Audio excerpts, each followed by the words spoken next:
নমস্কার, আরও একটি নতুন ব্লগে সবাইকে স্বাগত জানাই। আজ শনিবার, জুলাইয়ের 8। তো সকাল থেকেই তোমাদের সঙ্গে নিয়ে ভিডিওটা শুরু করছি। ঘুম থেকে উঠে দরজা খোলার সঙ্গে দেখি রোদের তাপমাত্রা 32 ডিগ্রি সেন্টিগ্রেড। যাই হোক, ভগবানের দর্শন করে দিনটা শুরু করা যাক। আর উঠেছি প্রায় আধ ঘন্টা হয়েও গেছে। হাত মুখ ধুয়ে জামা কাপড় চেঞ্জ করে নিয়েছি। এখন ছাদে আসলাম ফুলগুলো তুলে নিতে। রোদ এখনই পড়ে গেছে, পরে আর ছাদে এসে 5-7 মিনিটের সময় নিয়ে ফুল তোলা মানে অসম্ভব। আর এই দেখো গাছটা, ছোট্ট একটু গাছের ডগা কোনো রকমে বুনে দিলে হয়ে গেল। এটা হচ্ছে ঝুলিয়ে রাখে। আর দেখো ঘাস ফুলগুলো আজকে বেশি ফোটেনি, 2-3টা ফুটেছে। ছাদের ওপরে ফুটেছে, ব্যালকনিতে 2-3টাই ফুটেছে। যাই হোক, আমি এই কটা ফুল তুলে নিয়ে এসেছি। এখন বিছানাপত্রগুলো গুছিয়ে ছেলে এতক্ষণে উঠে গেছে। এখন বাজে 8:30 মতো, আজকে উঠে গেছে। এখন বিছানাগুলো তুলে নিই, তারপর চা খেয়ে রান্নার আয়োজন করব। গরমের দিন আসলে একটা জিনিস কি হয় বলো তো, জামা কাপড় খুবই কম থাকে, কম্বল ব্ল্যাঙ্কেট ভাঁজ করার কোনো ঝামেলা থাকে না। শুধু বালিশ দুটো 2-3টে বালিশ আর গোল বালিশটা একটু গুছিয়ে বিছানাটা ঝেড়ে নিলেই হয়ে যায়। যাই হোক, তোমাদের সঙ্গে কথা বলতে বলতে আমার বিছানাগুলো গোছানো হয়ে গেছে। এরপর রান্নাবান্না সেরে তারপর ঘরদোর মুছে নেব। আর এদিকে দেখো, চা খেতে বসে গেছি। বিস্কুটের বোটার, এই বিস্কুটগুলো নোনতা ছিল। নোনতা বিস্কুটগুলো কী হয়েছে, ভেঙে গেছে, সেই জন্য এগুলো সরিয়ে রাখলাম। আর যে কটা বিস্কুট একটু বড় বড় আছে সেগুলো আমি চাতে চুপিয়ে খাবো। আর বাকি যে বিস্কুটের গুঁড়াটা থাকবে সেটা দিয়ে দেবো পাখিকে। আর গতকাল রাতে কতগুলো ভাত ছিল, একদম ভুলে গেছি ফ্রিজে রাখতে, নষ্ট হয়ে গেছে। তো এগুলো শিরোও খাবে না, আমরাও খাবো না, তো পাখিদের দিয়ে দিই, পাখিরা খেয়ে নেবে। আর এমনিতেও ভাত বেঁচে গেলে পাখিদের দিই। এখানে পাখিরা অনেক আসে, ওরাও জানে যে এখানে খাবার থাকে।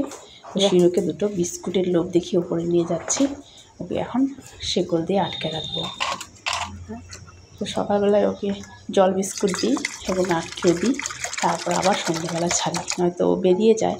আমাদের যেহেতু গেটগুলো সব সময় বন্ধ থাকে না, ও ঘর থেকে বেরিয়ে যায় অন্য কুকুরদের সঙ্গে, রাস্তার কুকুরদের সঙ্গে মেশে এবং ওদের সঙ্গে ঝামেলা করে। তো দেখো, আমি কচু কেটে নিয়েছি। এভাবে কচু কাটাটা আমি শিখেই গেছি। প্রথমে মাথায় ঢুকছিল না কীভাবে কচুটা কাটবো, তো এখন কচু কাটতে আমার কাছে ইজি হয়ে গেছে। এইভাবে করে আমি ভাজা বড়া করি, তো প্রত্যেকেই ভালোবাসে। এমনিতে যদি বাচ্চাদের প্রচুর কোনো তরকারি দেওয়া যায় তাহলে ওরা পাতেও নেবে না। এইভাবে যদি কচুর বড়া দেওয়া যায় তাহলে সত্যি ওরা খুব মজা করে খায়। জিনিস একটু নুন মাখিয়ে রাখলে না, একটু পরে 10 মিনিট পরে প্রায় এটা নরম হয়ে আসে। আর চিপে নিলেই সুন্দর একদম মালার মতন হয়ে যায়। দেখো, মনে হচ্ছে যেন মালা। যতটা খুশি লম্বা করা যায়। আসলে সকালটা খুব তাড়াহুড়ো, এই কাজগুলো খুব ধীরে সুস্থে করতে হয়। কেউ যদি কেটে কেটে রুটি করে দেয় তাহলে তো ভালো, কিন্তু সেটা তো সম্ভব না, নিজেকেই করতে হবে। তো যাই হোক, এদিকে দেখো ওই বড়াগুলো কত সুন্দর হয়ে গেছে, একদম মুচমুচে গরম গরম ভাতের সঙ্গে সকালবেলায় ভালো লাগে। মেয়ে স্কুলে গেল। এদিকে পাবদা মাছ এনেছিল, বাকিটা নুন হলুদ মেখে ভেজেও নিয়েছি, আর কিছুটা রেখে দেবো। তো ভাবছি সর্ষের তেলের প্যাকেটটা কিনে নিয়েছি, আর এটার ভিতরে মাছগুলো রাখবো। এইভাবে তেলের প্যাকেটগুলো ফেলে না দিয়ে মাছ আনলে মাছগুলো সুন্দর করে প্যাক করে করে রাবার দিয়েও আটকে রাখতে পারো, কোনো বাটিতে বসিয়েও রাখতে পারো। দেখবে মাছটা খুব ভালো থাকে। মাছটাকে মানে আবার বের করতে হবে না, মানে জল দিয়ে অতক্ষণ ধুতে হবে না, বের করে ঠিক নুন হলুদ মাখিয়ে ভেজে নেওয়া যাবে। তো হাজব্যান্ড যেহেতু বাবাধাম যাবে এবছরও, তো জামা কাপড়গুলো আজকে কেচে আবার তুলে রাখবো। যাই হোক, রান্নাবান্না সমস্ত কমপ্লিট। অনেকটাই বেলা হয়ে গেছে, ছেলেকে ঘুম পাড়িয়ে দিয়েছি। ঘরগুলো না হাত দিয়ে এবার কোনা কাচিগুলো ভালো করে পরিষ্কার করে মুছে নিচ্ছি। যদিও কোমর ধরে যায়, মানে একটু অসুবিধা হয়, তো মাঝে মাঝে এইভাবে ঘর মুছলে ঘর বেশি পরিষ্কার হয়। মপ দিয়ে মোছার থেকে মপ দিয়ে একদম কোনা কাচিগুলো ভালো করে পরিষ্কার হবে। আমার ভিডিওটি যেখান থেকে দেখছো তাদের প্রতি অনেক অনেক ভালোবাসা। আমার ভিডিওটি যদি ভালো লেগে থাকে তাহলে অবশ্যই আমার ভিডিওটা কমেন্টস করে যারা দেখছো তারা একটা লাইক করতে ভুলো না। তোমাদের একটা লাইক ভিডিওতে অনেক যদি ভালো লেগে থাকে তাহলে অবশ্যই আমার পাশে। আর যারা আমার ভিডিওটি আজ প্রথম দেখছো তাদের কাছে আমার পরিচয়টা দিয়ে দিই। আমি শিপ্রাস লাইফস্টাইল ব্লগ। তো আমার এই ব্লগটি যদি তোমরা ভালো লেগে থাকে তাহলে অবশ্যই পাশে থেকে সাবস্ক্রাইব করে দিও। সমস্ত কাজ শেষ করে এখন যাব স্নান করতে। স্নান করতে যাওয়ার আগে একটা জিনিস আমি খাবো, সেটা তোমাদের সঙ্গে শেয়ার করছি।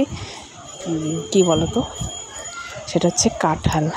হাজব্যান্ডকে দিয়েছে একজন, পাশেই একজন দিয়েছে, তো সেই কাঁঠালটা মুড়ি দিয়ে খাবো। তো এভাবে খেতে নিয়েছিলাম কিন্তু দেখি গলা দিয়ে যাচ্ছে না, তারপর এটাকে জুস করে নিয়ে তারপর মুড়ি দিয়ে খেয়েছি। এদিকে দেখো এবার রাতের বেলা ভাত করছি। ভাতটা করতে গিয়ে একটু অন্যমনস্ক ছিলাম, ভাতটা হয়ে গেছে নরম। তো কী করবো, ওই ফ্রিজ থেকে দিয়ে দিয়েছি কিছু বরফের টুকরো। যাই হোক, এবার সন্ধ্যাবেলা ছেলেকে খাইয়ে দিচ্ছি চকস দিয়ে। তো আজকের ভিডিওটি এই পর্যন্তই।